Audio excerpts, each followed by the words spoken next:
2012 నుంచి ఈ ఉపాధ్యాయులు విద్యార్థులకు ఆర్థిక సహాయం అందిస్తుండగా 2017లో పిఎల్ఎన్ఆర్ ఎడ్యుకేషనల్ సొసైటీ ఏర్పాటు చేసుకున్నారు. ఇప్పటి వరకు 403 మంది పేద విద్యార్థుల ఉన్నత చదువులకు ఫీజులు కట్టామని ఆశారాణి చెబుతున్నారు. వీరిలో ఎక్కువ మంది బాలికలే. ఇది అనుకోలేదండి. ఆ 100 రూపాయలు వేసుకొని బుక్స్ ఇచ్చినప్పుడు 400 మందికి ఆసరా అవుతామని అనుకోలేదు.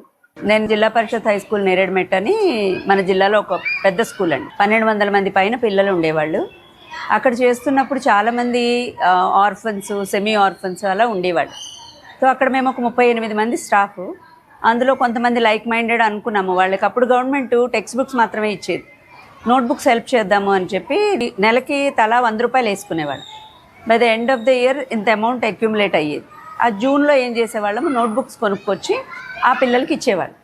ఇలా మొదలైంది. పేద మధ్యతరగతి పిల్లలకు ఆర్థికంగా చేయూతనివ్వడంతో ఎంతో సంతృప్తినిస్తోందని ఆశారాణి బీబీసీతో చెప్పారు. ఏదో చేసేస్తున్నాం ఇచ్చేస్తున్నాం అనే భావన లేదు. ఎందుకంటే మన ఇన్కమ్ నుంచి ఇచ్చేది చాలా తక్కువ. మనకి మెంబర్స్ వచ్చి యాడ్ అయినప్పుడు ఆనందం రెట్టింపు అవుతుందండి. స్పెషలీ మేమే వాళ్ళకి మెంటర్స్ని. కాలేజీలో వాళ్ళకి గార్డియన్గా ఎవరైనా వెళ్ళాలి అంటే మేమే.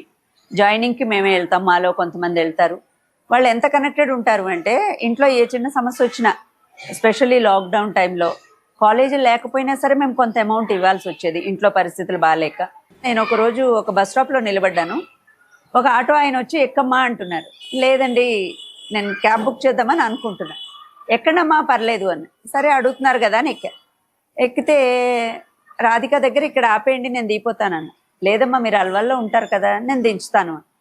అంటే ఈయనకి ఎలా తెలుసు నేను మీకు ఎలా తెలుసు అండి అంటే, అమ్మ మీరు మా 2 పాపలకి చదివిస్తున్నారు, నేను మీకు ఇంత చేయలేనా అని.